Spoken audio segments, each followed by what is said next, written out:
étendons nos cordages.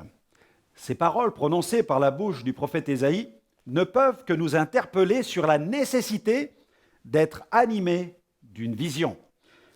Nous allons lire ce passage dans Ésaïe 54, versets 2 à 3, où il est écrit « Élargis l'espace de ta tente, qu'on déploie les couvertures de ta demeure.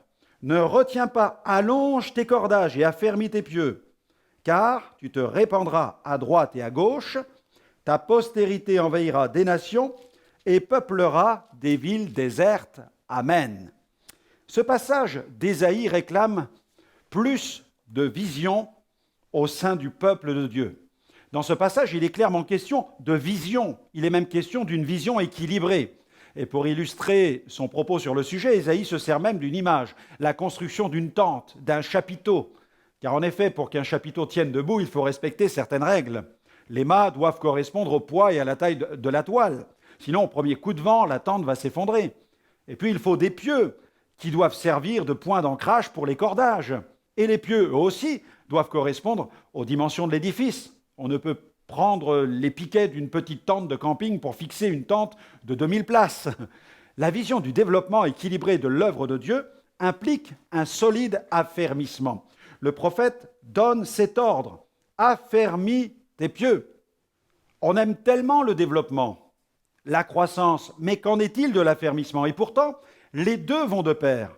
Plus le bâtiment est haut, plus les fondations sont profondes.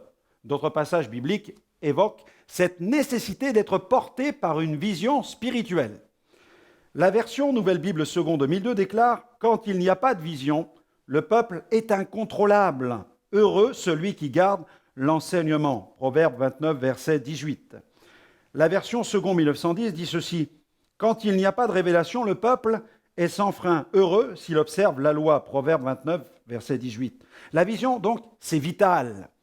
Et elle est vitale non seulement pour le croyant sur le plan individuel, mais aussi pour l'ensemble des croyants qui composent la communauté. La vision ouvre de grands horizons. Le prophète Ésaïe a déclaré qu'on déploie les couvertures de ta demeure. Chacun doit donc contribuer à ce vaste déploiement. Chacun a une place à prendre dans le dessein de Dieu. L'œuvre de Dieu est comme une grande toile de chapiteau qu'il faut déployer. Chacun doit prendre sa place le long de la toile et en tenir une partie bien fermement dans ses mains. Et plus seront nombreux ceux qui tiennent dans leurs mains la couverture divine, plus ils permettront à des multitudes de venir s'y abriter. Entrons dans cette vision de développement de l'œuvre du Seigneur. Mais malheureusement, tous les chrétiens n'en sont pas conscients.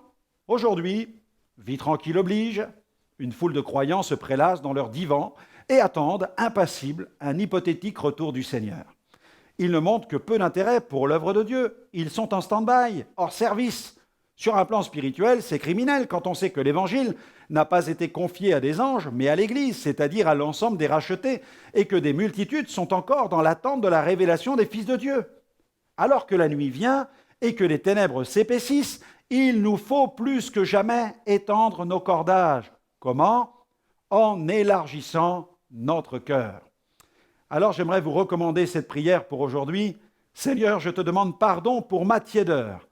Je veux tout à nouveau me rapprocher de toi et te rechercher. Trouver ton cœur, oui, trouver ton cœur et rester à tes pieds, afin que je reprenne le chemin que j'ai abandonné.